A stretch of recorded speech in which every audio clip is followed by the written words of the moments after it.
Ai, ai, tá na hora? Cara, eu vou falar de uma parada que eu tenho medo de falar, mas foda-se, é meu canal, se tu tá aqui vendo é porque tu minimamente quer ouvir, né? Mas talvez seja meio polêmico o que eu vou falar agora, mas eu vou falar dele, do ChatGPT. Não vou falar do ChatGPT especificamente não, tá? Eu vou falar de IA como um todo.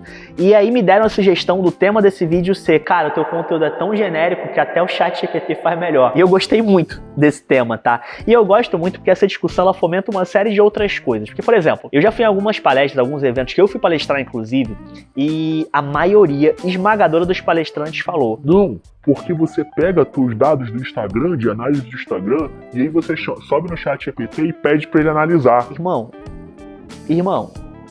se o meu concorrente ele tá fazendo isso, ele tá ensinando isso para as pessoas, de duas uma. Ou eu tô muito bem, porque eu ainda sou daquele cara preguiçoso, mas que não é tão burro assim, que quer ficar olhando os números para entender o que tá acontecendo, ou então eu vou ficar para trás. Esse vídeo aqui talvez seja um grande manifesto de como eu vou ficar para trás no mercado, mas eu quero compartilhar com vocês aqui algumas ideias sobre como eu vejo o uso da IA no meio da criação de conteúdo, e aí para isso a gente precisa desmistificar algumas coisas, tá? É isso, eu já vi muita agência, criador de conteúdo, palestrante, enfim, influenciador, o que você imaginar aqui enaltecendo muito o uso da IA. Análise de dados? ChatGPT. Criação de conteúdo? ChatGPT. Ideia de conteúdo? ChatGPT. Arrumar a casa? Infelizmente ainda não tem ChatGPT, porque é a coisa que eu mais odeio de arrumar a casa, por exemplo, vou te dar aqui, ó, coisa que eu mais odeio pra arrumar a casa: dobrar roupa. Lavar roupa, de boa, estender a roupa, de boa. Agora, dobrar e guardar, eu odeio. Se você tiver um ChatGPT aí, uma IA que faça isso, comenta aqui, por favor, porque eu preciso muito descobrir aonde que tem isso, que eu pago o dinheiro que for, tá? Pago o dinheiro que for. Mas é isso, eu tenho uma implicância e eu queria compartilhar com você hoje pra gente tentar pensar junto aqui e ver se a minha implicância ela faz algum sentido. E antes disso, mais uma vez, momento mais antes, mais uma vez, eu queria só deixar um termo claro aqui pra gente, tá? Eu vou chamar neste vídeo, neste roteiro, o social media de redator. E por que eu vou fazer isso? Porque no final do dia, o redator, ele faz copy. E o copy é nada mais, nada menos do que redação publicitária. E o social media, que a gente pode falar que é uma pessoa que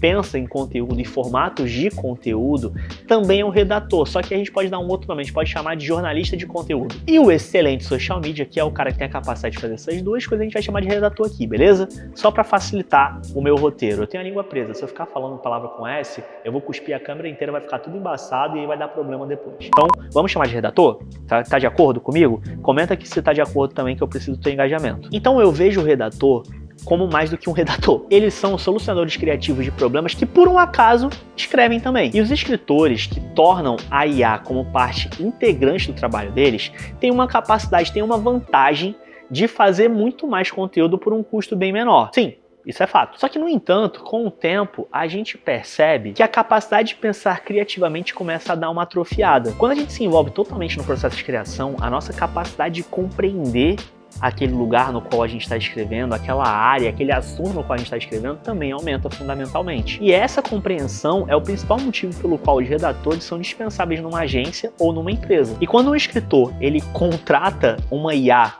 para construir com ele, para escrever com ele, ele também está contratando o seu próprio pensamento. E com o tempo, isso vai fazer com que esse escritor não seja só um escritor fraco, mas também um pensador fraco, um criativo fraco e um solucionador de problemas fraco. As próximas gerações, inclusive, elas vão vir muito mais propensas a ser literais na maneira como elas interpretam as informações. Então isso aqui é uma mão, e isso aqui não pode ser um receptáculo para agarrar coisas. Isso aqui é uma mão, porque é isso, ela vai ler e ela vai entender aquilo dali. Justamente porque eles vão ter o pensamento cada vez mais atrofiado para esse tipo de coisa, porque a gente vai perder cada vez mais essa capacidade de ler filosofia, de ler ficção, de ler poesia, de abstrair as coisas. E talvez isso aqui que eu estava falando para você seja uma grande abstração, porque o meu papel aqui é tentar não atrofiar meu cérebro.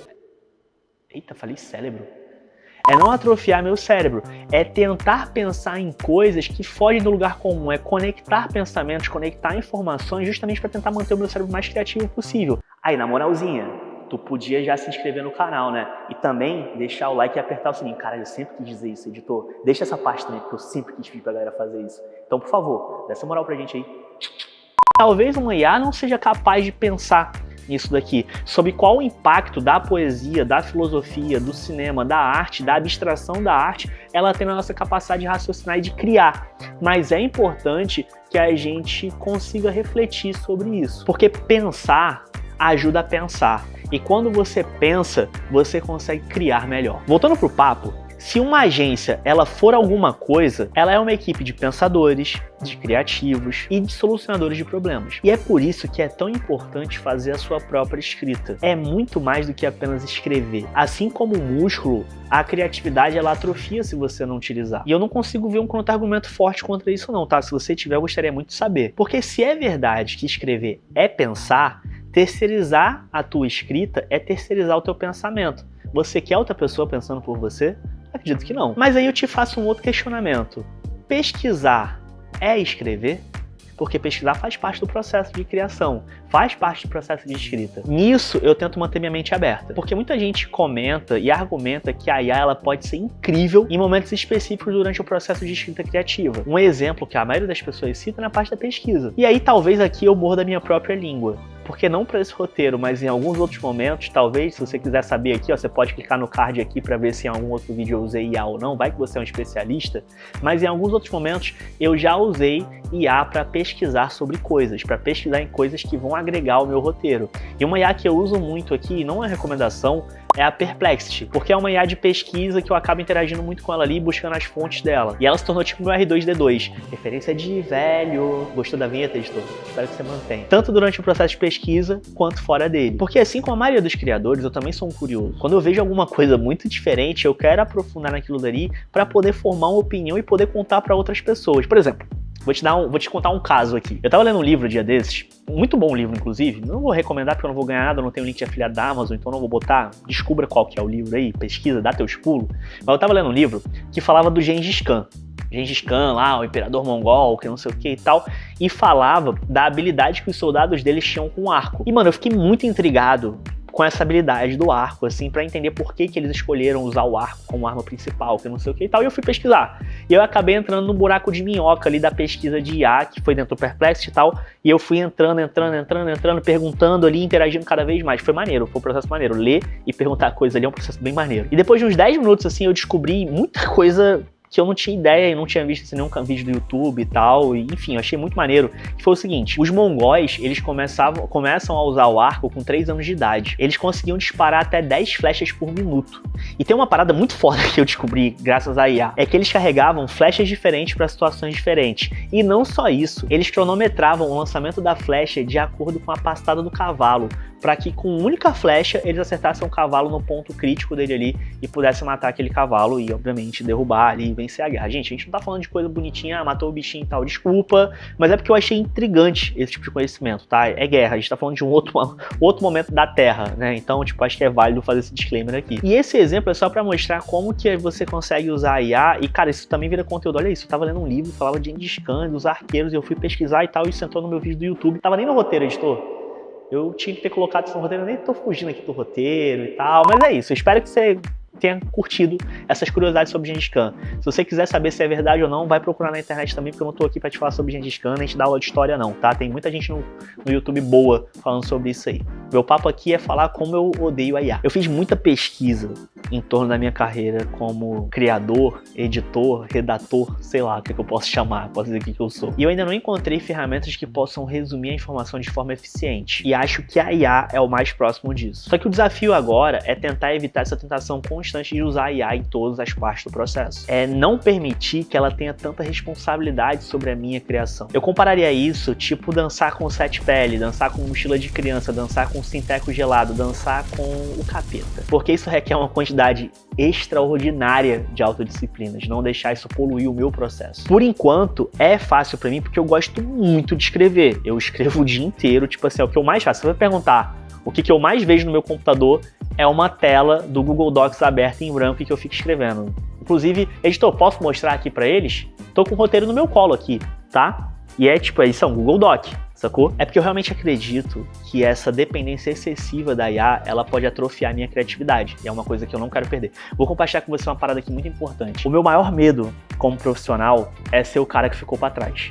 tá ligado? Tipo assim, então eu entendo que a minha criatividade, ela é meu escudo, ela é meu EPI, é minha defesa pra não ficar pra trás. Eu tento ter muito cuidado de não ser o profissional que foi pego porque não viu aquela coisa chegando, ou aquele cara que simplesmente ficou velho de pensamento e não consegue mais acompanhar o mundo e todas as nuances dele. Dito isso, a habilidade da IA de escrever coisas, ela ainda não é tão boa. Mas eu fiz um teste aqui pra vocês. Tem um cara que, pra quem escreve, ele é meio que, tipo assim, um deus, que é o Hemingway. E eu pedi pra ele escrever uma passagem curta sobre criatividade, como se fosse o Hemingway. Ele, no caso, o ChatGPT, tá? Só pra deixar claro aqui que talvez eu tenha perdido, eu tenha deixado esse sujeito oculto aí. E foi isso aqui que ele digitou. Editor, eu posso ler? Você pode botar uma vozinha...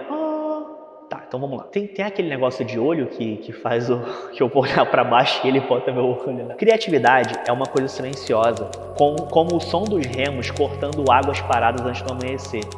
Ela vem quando quer, não quando você a chama. E quando ela vai, você deve estar pronto. Você se senta com ela, sozinho, e trabalha até suas mãos doerem ou as palavras pararem de sair. Não há glória nisso, apenas o trabalho. O mundo é barulhento e ele lhe dirá que não é o suficiente. Mas se você fez isso honestamente, se você o desnudou e o deixou verdadeiro, então é o suficiente. Tem que ser profundo, né? Embora seja um péssimo imitador do Hemingway, dá pra melhorar isso um pouquinho e eu fiz aqui. Eu peguei esse texto e eu dei uma lapidada como eu gostaria de expor essa ideia, mas usando isso como base. É uma coisa silenciosa, criatividade. É como remos afiados cortando águas paradas pouco antes do amanhecer. É uma coisa inconstante, criatividade. É como um Deus desobediente que só visita quando quer, nunca quando você mais precisa. Você trabalha até suas mãos doerem, você trabalha até seus olhos queimarem, você trabalha até sua espinha ficar torta. Como uma guerra onde a morte é cruel em ambos os lados e a carniça se acumula como ratos no céu. Não há glória nisso. Apenas trabalho. É o trabalho que deve ser o suficiente. O mundo lhe dirá o contrário, mas você não pode ouvir. Pois se você o fez honestamente, se você o desnudou e o deixou verdadeiro, então é o suficiente. Tem que ser. Quando eu leio a segunda passagem, aí ela se torna mais assustadora pra mim, tá? Talvez porque eu seja um pouco mais melancólico em alguns textos assim mais sérios. Inclusive isso é uma coisa, as pessoas não estão acostumadas com esse meu lado mais sério, né? Eu brinco muito e tal, mas eu tenho um lado mais gótico aqui, perigótica, na hora de escrever esse tipo de coisa. Mas não é pelo que a IA foi capaz de fazer com a minha indução, com o meu comando, mas pelo que ela foi capaz de se tornar com a minha persuasão, com a minha edição e com a minha participação intencional. E aí aqui reside um grande dilema pra mim. Dizemos a nós mesmos o tempo todo que ela precisa da gente, mas eventualmente quando o músculo do nosso cérebro ele não é mais capaz de gerar algo original por si, a gente percebe que precisa de coisas assim, precisa desse empurrão. Eu não tenho respostas, eu ainda tô decidindo por mim e também pela minha agência, pelos meus alunos e talvez até por você eu esteja influenciando aqui esse tipo de pensamento, o quanto eu vou permitir a entrada da IA no meu processo criativo. E em algum momento, já dou spoiler, em algum momento vai ser permitido. O que eu sei no momento é que essa é uma decisão que não deve ser tomada de qualquer maneira. E eu desconfiaria fortemente de qualquer profissional que não está considerando o uso dessa ferramenta. Porque a gente tem que discutir sobre o uso da IA e as suas implicações na criação de conteúdo realmente original, de coisas realmente originais. Eu devo admitir que é tudo muito estranho, mas gera curiosidade também. É importante você entender como essas ferramentas funcionam, é importante que você entenda a matemática por trás. Você que aí sempre falou que era de humanas, não queria número, não queria ser de exatas, desculpa. A tua vida agora mais do que nunca vai passar por matemática também. Então é importante a gente entender quais são as premissas dessas ferramentas para poder extrair delas o melhor. Esse vídeo, talvez ele tenha uma parte 2, 3, 4, uma retratação. Talvez eu me arrependa e eu volte aqui e falar, galera, esquece, me entreguei pra IA e é isso aí, botei meu cérebro na nuvem e vambora. Mas é uma reflexão, e eu tô muito reflexivo sobre o uso de IA, assim, tipo, na internet, na criatividade, no marketing como um todo. E eu queria muito saber a tua opinião também, eu queria muito saber, assim, como é que tá. E por favor, vou te pedir um favor, de verdade, assim, tipo, não vem com essa coisa do tipo, é importante a gente usar os dois, que não sei o que, não, isso aí a gente já sabe. Tá? Eu queria realmente aprofundar a discussão. Eu queria, inclusive, ver se algum comentário daqui vira um conteúdo, vira um gancho para que a gente possa fazer algum conteúdo maior. Se você gostou, se você quer mais, se você quer trocar essa ideia, se você precisa trocar essa ideia, todos os contatos da Coco e redes sociais estão aqui na descrição. Você pode também ver os outros vídeos que a gente já postou. A ideia é a gente fazer cada vez mais conteúdo por aqui, porque é um formato que eu tenho gostado, de exercitar a nossa cabeça para além do 1 minuto do Reels ou do TikTok. Que a gente consiga falar mais, a gente consiga pensar mais, a gente consiga compartilhar conhecimento e informação. Então, se você gostou, por favor, me deixa saber também, porque, mais uma vez, eu preciso falar. A minha autoestima é baixa e eu preciso do teu engajamento. Beleza? Vou ficando por aqui, galera. Valeu!